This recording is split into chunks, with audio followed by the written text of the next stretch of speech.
理由についてお話しします。この日は朝起きて喉がおかしいとは思ってました。声もガスガスだし、針が喉に刺さるような痛みがありました。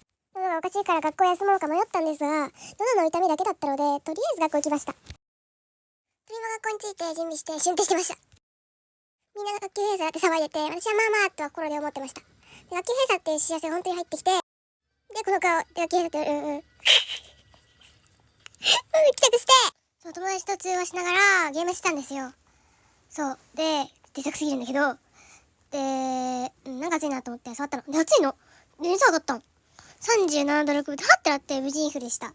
で、もう一つ理由があって、で、スマホをいじろうと思ってアップで来たから。で、見るやん。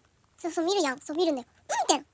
なんか年齢制限超えてねえよと思って、そう、全然使えなくて、この顔になったんですね。はい。だから投稿ができなかったんですよ。